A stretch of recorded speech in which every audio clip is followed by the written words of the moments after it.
Ongoza maadhimisho ya miaka 16 tangu kuasisiwa kwa katiba ya mwaka 2010 katika jumba la KICC Nairobi, rais akitaka taifa kutafakari yaliyofanikiwa tangu kuasisiwa kwake na yeye pia kuboresha kufaidi wa Kenya sio wakati huu pekee bali hata kizazi kijacho.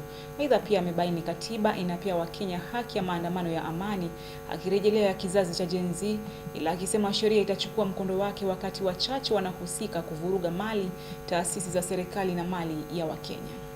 Rais William Ruto ameongoza maadhimisho ya miaka 16 tangu kuasisiwa kwa katiba mpya ya mwaka wa 2010 katika jumba la KICC jijini Nairobi. Rais William Ruto akisema kuwa huu ni wakati mwafaka wa kutafakari katiba hiyo na ikiwa kunayo maafikio tajika kutoka kwa serikali na Wakenya tangia kuasisiwa kwake, akipigia upato kwa kiasi kikubwa serikali yake kufuatia utaratibu wake. The Constitution belongs to all of us.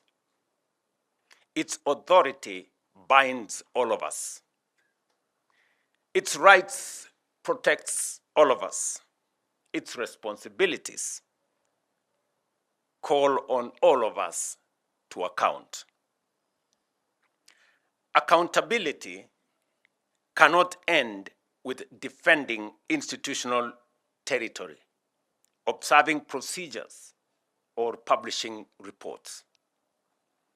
Ultimately, we must account for outcomes, whether we have protected the sovereignty of the people, upheld human dignity, preserved constitutional order.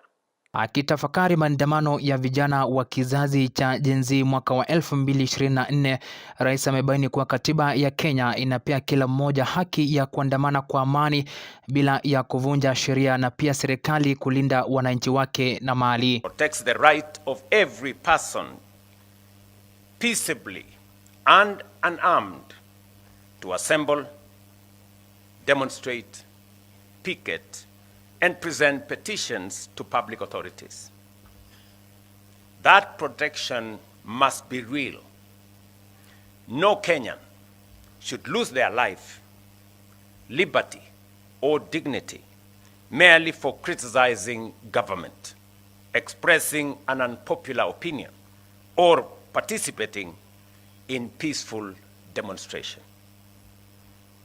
I recognize the pain that remains from the events of that period. Rais akisema kwa mujibu wa katiba serikali haiwezi kuharamisha maandamano kwa sababu ya wachache wanaovunja sheria wakati wa matukio hayo, ila pia katiba hairuhusu kamwe uvunjaji wa sheria wakati wa maandamano. Defending the rights of peaceful protesters does not require us to excuse crime committed under the cover of protest.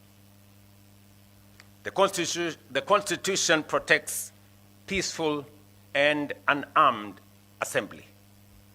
It does not protect arson, looting, lawlessness, violence, intimidation, attacks on citizens, or the destruction of public and private property.